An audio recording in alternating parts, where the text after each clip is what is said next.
आज हम लोग क्लास 10 का ज्योग्राफी का चैप्टर 4 एग्रीकल्चर पढ़ेंगे।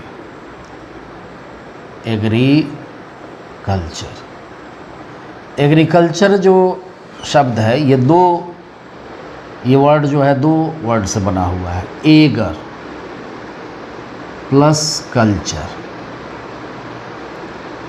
ये लैटिन वर्ड है, लैटिन वर्ड से लिया हुआ है, एगर प्लस कल्चर। एगर का मतलब होता है सॉइल और कल्चर का मतलब होता है कल्टीवेशन। ओके, तो हम ये कह सकते हैं कि एग्रीकल्चर इज़ द साइंस और आर्ट एंड आर्ट मीन्स एक कला है। Agriculture is the art and science का मतलब बारीकी रूप से, कोई भी चीज़ अगर बारीकी रूप से करते हैं तो ये बोलेंगे agriculture is the art and science of cultivating the soil. अब सॉइल को कल्टिवेट क्यों करते हैं? तो खाने के लिए तो भोजन चाहिए, क्रॉप चाहिए, फूड चाहिए, तो इसके लिए हम लोग क्या करते हैं, सॉइल को कल्टिवेट करते हैं। We first of all read about primitive subsistence farming. You already read in class 8 that subsistence farming, okay, shifting farming,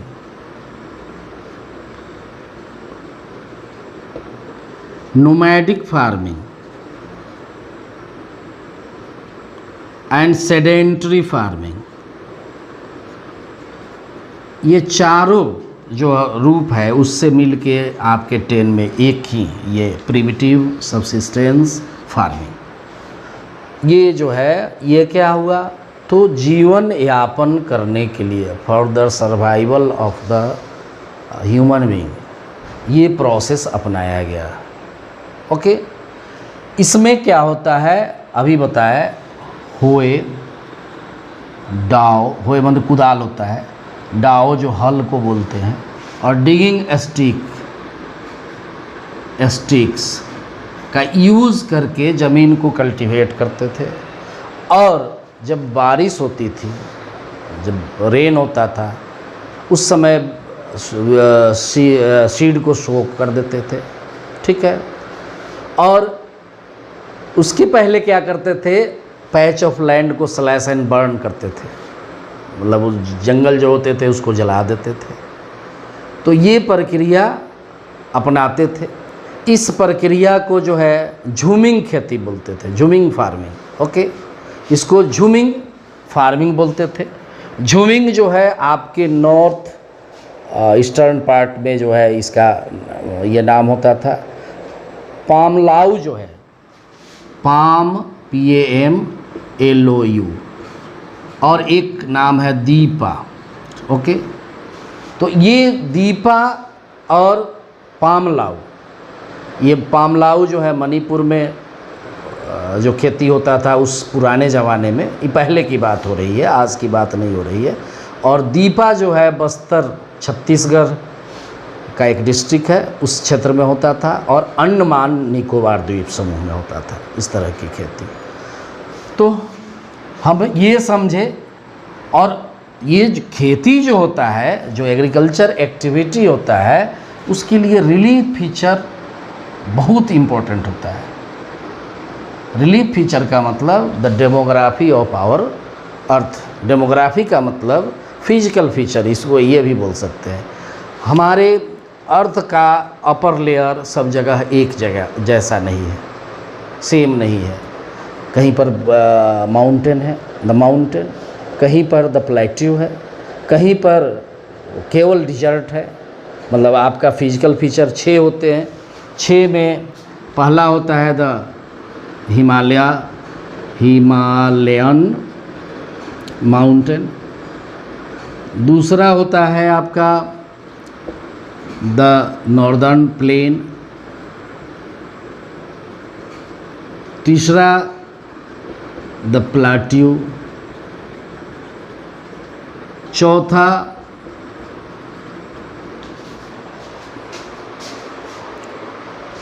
fourth number पर द कोस्टल एरिया, पांचवा आपका जो होता है वो द डिजर्ट, छठा आपका जो होता है आइसलैंड। ओके, तो ये सब की चर्चा भी हो रही है, जैसे आइसलैंड, अंडमान निकोबार, और उसमें हमने बताया दीपा जो है नाम, झुमिंग जो खेती होता था, परीक्षा में आपको आ सकता है, ठीक है, कि आप जो है जैसे मैप वर्क भी आता है, तो मैप वर्क आएगा तो आप कैसे लिखेंगे, थोड़ा सा जानकारी होनी चाहिए। तो ये आइसलैंड, डिजर्ट जो है राजस्थान, जैसे राजस्थान का नाम जैसे ही लेंगे तो बाजरा सबसे ज़्यादा राजस्थान में होता है, तो ये डिजर्ट एरिया हो गया। कोस्टल जो एरिया है, कोस्टल एरिया में भी राइस वगैरह होते हैं बहुत जगह।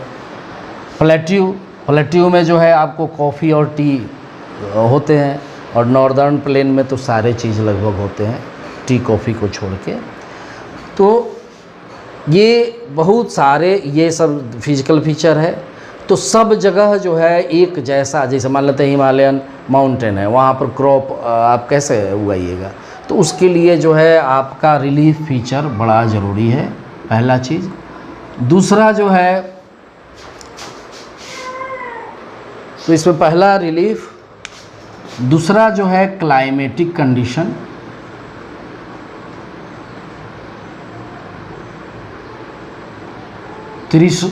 तीसरा जो है लेबर,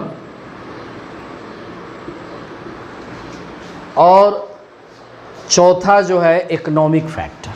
ओके, इकोनॉमिक फैक्टर, ये चार आइटम एग्रीकल्चर को सपोर्ट करते हैं, ठीक है।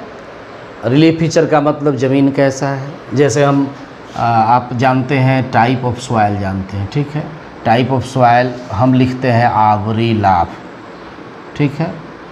आवरी लाफ का मतलब होता है ए से एल्यूएबल, सबसे अच्छा जो सॉइल होता है एल्यूएबल सॉइल होता है। दूसरा जो होता है ब्लैक होता है, तीसरा जो होता है रेड, चौथा हो गया येलो, एल से लैटेराइट, ए से एरिड और एफ से forest soil. These are the types of soil. और सॉइल भी बड़ा इम्पोर्टेंट होता है किसी चीज़ क्रॉप को ग्रो करने में। तो ये पहला रिलीफ फीचर में नॉर्दर्न प्लेन जो है, नॉर्दर्न प्लेन उसमें इस तरह की बात, ये एल्यूएबल सॉइल और ब्लैक सॉइल इसमें ज़्यादातर पाया जाता है। ये पहाड़ी भाग में रेड सॉइल पाया जाता है, येलो सॉइल भी पाया जाता है, लैटेराइट भी पाया जाता है, ये तीनों। और उसके बाद एरिड जो है, जहाँ डिजर्ट एरिया है उसमें एरिड पाया जाता है।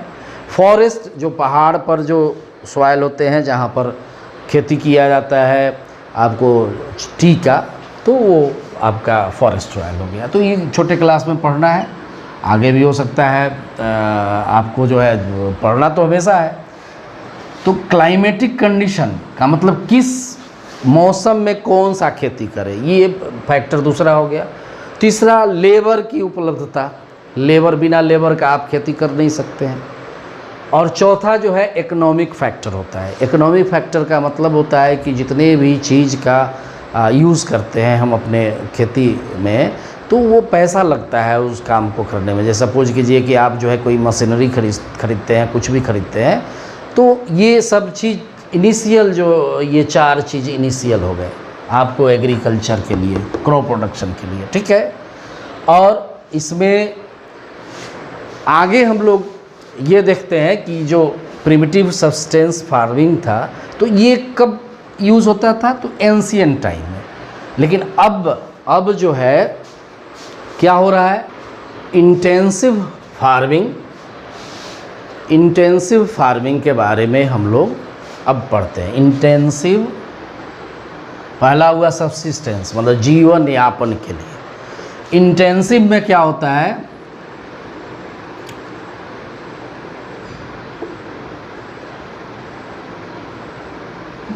तो जीवन यापन के लिए तो हम खेती करते ही हैं, लेकिन खेती अगर अच्छा से करें, थोड़ा सा और बेहतर करें, तो कुछ जो है उसमें बच भी जाता है, खाने के अलावे भी कुछ बच जाता है, तो उससे हमें कुछ पैसा भी आ जाता है।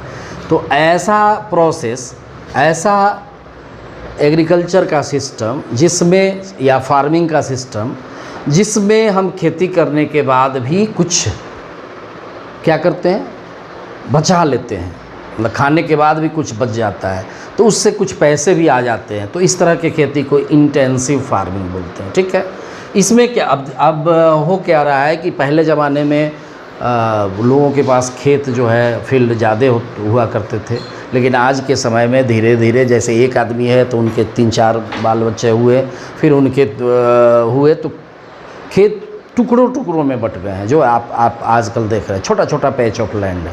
तो उसमें क्या करते हैं, उसमें जो है हाई वैरायटी जो है HYV, high yielding variety of seeds का यूज़ करते हैं, पेस्टिसाइड का यूज़ करते हैं, उसमें जो है इंसेक्टिसाइड्स का यूज़ करते हैं, उसमें जो है बहुत सारे जो बायोकेमिकल का यूज़ करते हैं। इरिगेशन जो है के लिए बहुत सारा प्रोग्राम जो है सरकार के द्वारा चलाया जा रहा है।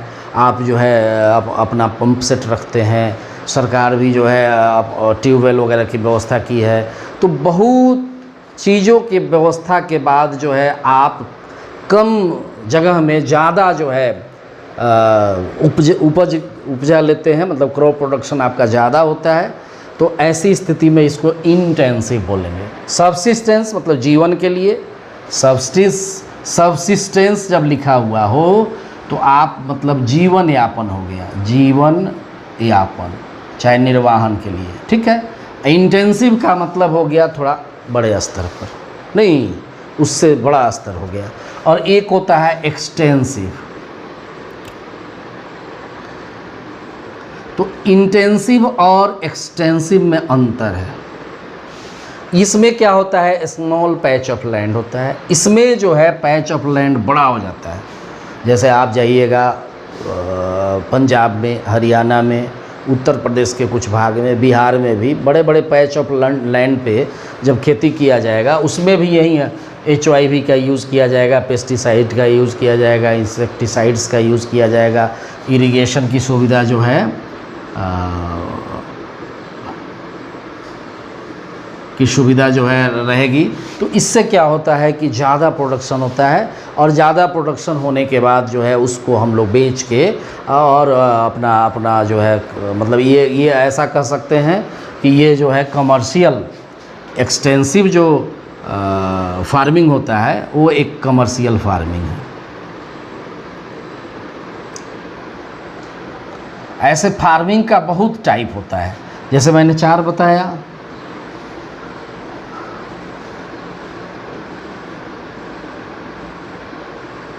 ये लिख दी, ठीक है। PLA से प्लांटेशन हो गया। प्लांटेशन बहुत सारा आप लोग जो है बगीचा वगैरह लगा देता है, जिसमें आम का पौधा लगा लेता है। अभी हम लोग जाते हैं मुजफ्फरपुर तो कांटी के आसपास अमरूद लगा हुआ मिलता है, बहुत दूर में अमरूद।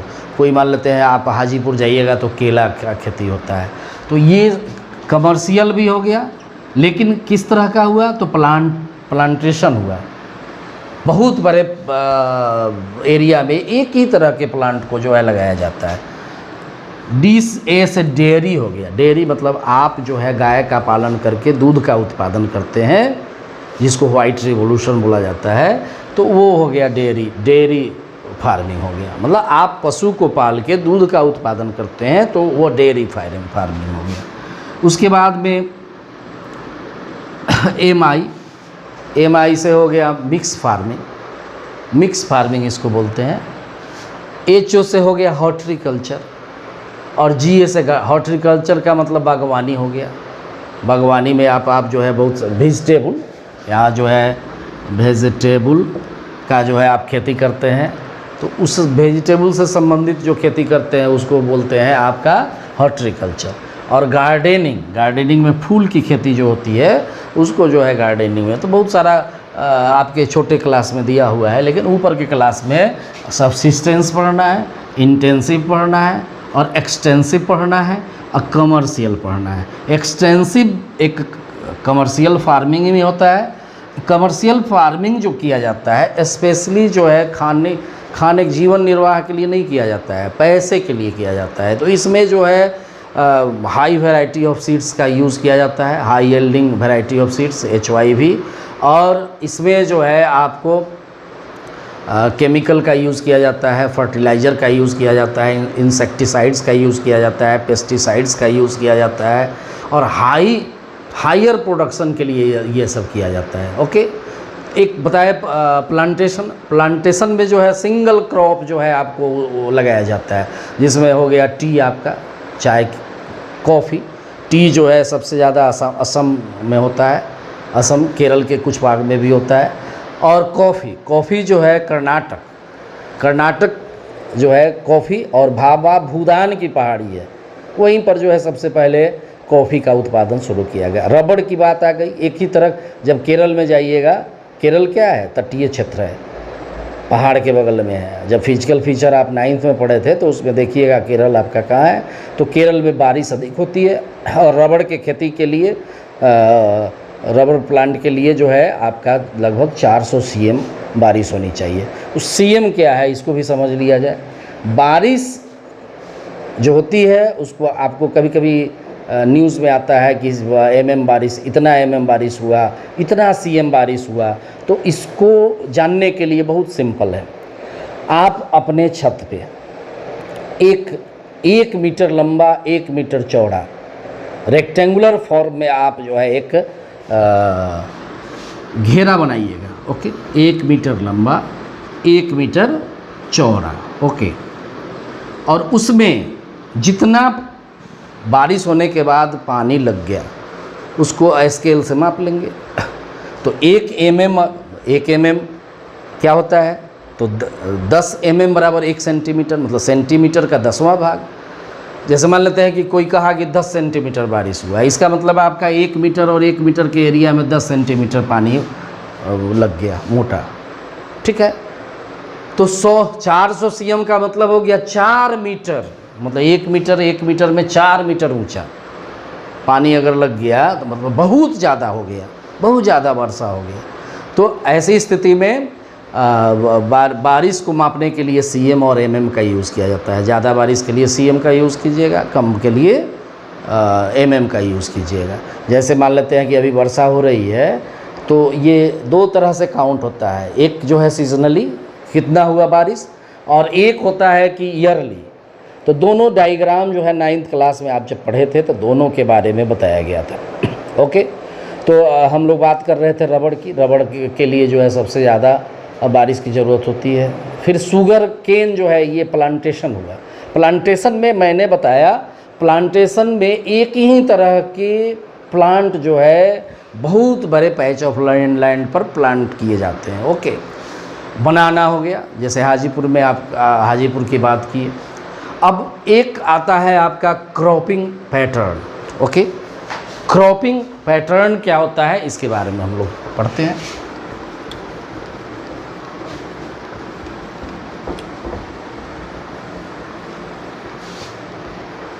अभी हम लोग ने पढ़ा कि एग्रीकल्चर जो है 4 फैक्टर पर निर्भर करते हैं। एक हो गया रिलीफ,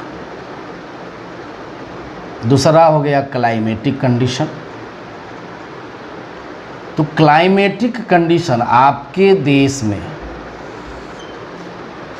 मुख्य रूप से कितने सीजन होते हैं? तो समर सीजन,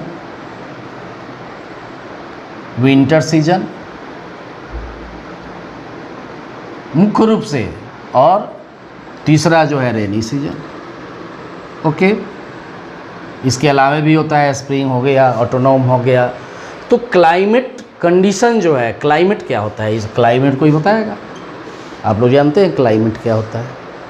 क्लाइमेट को जानने के लिए पहले वेदर जानना पड़ेगा, वेदर जानने के पहले एटमॉस्फेयर जानना पड़ेगा, एटमॉस्फेयर जानने के पहले आपको इन्वायरमेंट जानना पड़ेगा, ये सब चीज़ जानना पड़ेगा। इन्वायरमेंट क्या होता है, ठीक है। इन्वायरमेंट जो होता है हम लोग के चारों तरफ लिविंग और नॉन लिविंग थिंग, ठीक है, हमारे चारों तरफ। आफ्टर ये एक our surrounding, in our surrounding there are 2 types of things be available, living and non living, and these are constructed the environment, ठीक है। हम जिस जगह पर रहते हैं उसके अगल बगल में जो भी चीज़ें होती हैं वो इन्वायरमेंट का निर्माण करती हैं। एटमॉस्फेयर क्या होता है, एटमॉस्फेयर लेयर ऑफ एयर को बोलते हैं atmosphere, okay. Layer of air, हमारे पृथ्वी के सरफेस के ऊपर जो एयर का लेयर होता है उसको एटमॉस्फेयर बोलते हैं। और एटमॉस्फेयर में जो चेंजिंग होता है डे बाय डे जो चेंजिंग होता है उसको वेदर बोलते हैं। और वेदर जो है 30 साल तक जो अध्ययन किया जाएगा, 30 इयर्स का वेदर का अध्ययन, डे बाय डे का अध्ययन किया जाएगा, उसके आधार पर एक पैटर्न बनता है, उसको क्लाइमेटिक, उसी को क्लाइमेट बोलते हैं। और उसको जब हम उस पर विचार करते हैं तो क्लाइमेटिक कंडीशन हो गया। तो अब देखिए रेनी सीजन में केवल वर्षा होती है, विंटर सीजन में क्या होता है, केवल ठंडा पड़ता है। अभी जो है क्या हो रहा है, अभी समर सीजन लास्ट कर रहा है और रेनी सीजन आपका आ रहा है। तो ये सीजन जो है, ये सीजन ये क्लाइमेटिक कंडीशन का एक रूप है, फॉर्म है, ओके। तो क्लाइमेटिक कंडीशन के अनुसार हम लोग खेती करते हैं, क्रॉप का प्रोडक्शन करते हैं। जैसे आप देखिए रेनी सीजन में अभी क्या होगा, आपको पैडी लगाया जाएगा धान का। ये धान जब कट जाएगा लगभग अक्टूबर में, तो उसके बाद अक्टूबर नवंबर में कटता है, तो उस समय जो है व्हीट लगाया जाता है, ठीक है। व्हीट अभी जस्ट कटा है, कब कटा, तो ये हार्वेस्टिंग होता है लगभग फरवरी मार्च में, फरवरी मार्च, अप्रैल में भी कहीं कहीं होता है, ठीक है। तो इसके बाद जो अप्रैल से अभी तक का जो समय बचा, लगभग ये 40-50 दिन का जो समय बच जाता है, उसके बीच में हम लोग क्या करते हैं, एक जायद लगा देते हैं। तो आप दिमाग में रख लीजिए, ये रेनी सीजन में जो हम लोग फसल लगाते हैं उसको खरीफ बोलते हैं, ओके। विंटर सीजन में जो हम लोग फसल लगाते हैं उसको रबी बोलते हैं। और समर सीजन में जो हम लोग फसल जो लगाते हैं, जो क्रॉप का उत्पादन करते हैं, उसको जायद बोलते हैं। तो ये खरीफ मेनली जो होता है आपका पैडी हो गया, मेज हो गया, मक्का, इसमें व्हीट हो गया मेनली, इसमें जायद में हो गया मस्क मेलन, वाटरमेलन, तरबूज वगैरह नहीं, अभी आप 10-20 दिन पहले देख रहे थे, तो वाटरमेलन, मस्क मेलन, ककम्बर, ठीक है, ककम्बर। उसके बाद में जो है आपका वेजिटेबल्स वगैरह बहुत सारे मिलते हैं बीच में। और इसमें व्हीट हो गया, बार्ली हो गया, ग्राम भी हो सकता है, ओके। तो बहुत सारे आपके किताब में दिए हुए हैं, वहाँ से भी आप हेल्प ले सकते हैं, ओके। पैडी, मेज, इसमें कोर्स जो है आपका 3 तरह का कोर्स फूड होते हैं, जैसे ज्वार, बाजरा और रागी। तो हम लोग इसके बारे में थोड़ा सा, जैसे इसमें पैडी के बारे में आपको पढ़ना है, व्हीट के बारे में पढ़ना है, उसके बाद में जो है कोर्स के बारे में कोर्स जो क्रॉप है उसके बारे में पढ़ना है, फिर जायद का हल्का पढ़ना है। तो ये एक एक करके फिर पढ़ना है हम लोग को। तो हम राइस और व्हीट के बारे में थोड़ा बता देते हैं। ये सब चीज़ जो है बहुत भारी नहीं है, आप किताब को पढ़ेंगे आपको निश्चित रूप से समझ में आएगा।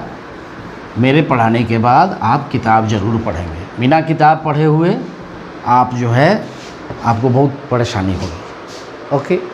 तो राइस के बारे में थोड़ा लिखते हैं, ठीक है। राइस जो है क्या है, पहला लिखेंगे rice is the kharif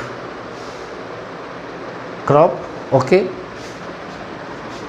it is planted mainly in the month of June, okay, June और फर्स्ट वीक और सेकेंड वीक ऑफ जुलाई, ठीक है। इसमें क्या है कि वाटर का अवेलेबिलिटी ज़्यादा होना चाहिए, मतलब मिनिमम 100 cm बारिश। इसका मतलब आप अपने छत पर 1 मीटर लंबा 1 मीटर चौड़ा एक टैंक का निर्माण कर देंगे, टैंक का निर्माण करें, इसमें 1 मीटर ऊंचा अगर पानी लग 100 सेंटीमीटर मतलब 1 मीटर, तो उसको 100 cm, मतलब आपके पूरे बारिश जो होता है ज़मीन पर 1 मीटर लंबा चौड़ा में 1 मीटर ऊंचा पानी लग गया तो उसको 100 cm बारिश कहेंगे। तो इससे कम नहीं होना चाहिए, इससे अधिक होना चाहिए, तब जाके राइस जो है आपका। और अभी आप प्रैक्टिकली देखिए अभी टेम्परेचर क्या होता है, अभी टेम्परेचर जो है देखिए, बहुत चीज़ें याद करने से नहीं होता है, बहुत चीज़ जो है अपना कॉमन सेंस लगाना होता है, ठीक है। तो अभी जो है टेम्परेचर कितना रहता है, लगभग डे टेम्परेचर चाहे रात का निकालिएगा एवरेज निकालिएगा तो 25 डिग्री से ज़्यादा ही मिलेगा। तो 25 डिग्री सेंटीग्रेड से ज़्यादा या कम से कम इतना होना चाहिए टेम्परेचर ये राइस के लिए, ठीक है। और ह्यूमिडिटी क्या होता है, एटमॉस्फेयर में वाटर मॉलिक्यूल की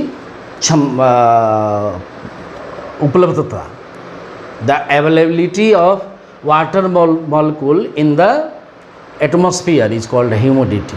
मतलब ह्यूमिडिटी का मतलब हुआ कि ज़्यादा अगर पानी हमारे ये एटमॉस्फेयर में क्या होते हैं, एयर होते हैं, तो एयर के साथ जो है पानी की मात्रा अगर अधिक हो तो उसको ही ज़्यादा ह्यूमिडिटी होना चाहिए। तो राइस के लिए ये सब चीज़ ज़रूरी है। ये एक स्टेपल फूड होते हैं, मतलब ज़रूरी। बहुत सारे जगह पर एक ही चीज़, जैसे पंजाब में अब खेती हो रहा है, राइस का खेती होता है, धान की खेती हो रही है, हरियाणा में हो रही है, लेकिन वहाँ पर ज़्यादातर बेच दिया जाता है, ठीक है। और राइस में पहला स्थान आपका चाइना का है, 1 नंबर स्थान चाइना का है, 2 नंबर में आपका भारत है। तो भारत के कुछ हिस्सों में जैसे बिहार में जो धान होते हैं तो हम लोग खाने के लिए उसको लगाते हैं, केवल जो है जीवन निर्वाह के लिए लगाते हैं।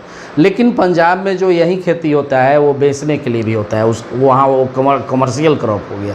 मतलब एक ही क्रॉप एक जगह पर आपका स्टेपल हो गया और दूसरे जगह पर वो क्या हो गया, दूसरे जगह पर वो हो गया आपको कमर्शियल। तो उसी तरह से अगर व्हीट के बारे में हम अगर थोड़ा सा चर्चा करें तो ये जो है अक्टूबर से नवंबर में ये जो है प्लांटेड होता है, ठीक है। और उस समय जो है लो टेम्परेचर होता है, तो लो टेम्परेचर इसके लिए चाहिए, ओके। दूसरा, रेनफॉल इसमें 50 से 75 cm। आप देखते होइएगा कि ठंडा के दिन में भी बारिश होती है। और आप जब क्लाइमेट चैप्टर 9th क्लास का 3 पढ़े होइएगा तो वहाँ क्लाइमेट, जैसे तमिलनाडु में जो बारिश होती है, तमिलनाडु तो छाया क्षेत्र में पड़ता है, बारिश के दिनों में तो होती नहीं है। जब हम लोग के यहाँ रेनी सीजन होता है तो बारिश तो होती नहीं है। तो तमिलनाडु में बारिश नवंबर दिसंबर में होते हैं। तो वो नवंबर दिसंबर की बारिश यहाँ तक भी वो प्रभाव करते हैं। तो व्हीट के लिए जो है आपको बारिश कम होना चाहिए। और ये जब इसका हार्वेस्टिंग होता है उस समय सनलाइट, एकदम शाइनिंग सनलाइट होना चाहिए। तो इस तरह से आप जो है हम उम्मीद करते हैं पढ़ेंगे, और पढ़ने के बाद जो है आप फ़ायदा, मेरे भी गुण का फ़ायदा उठाइएगा। Okay, thank you.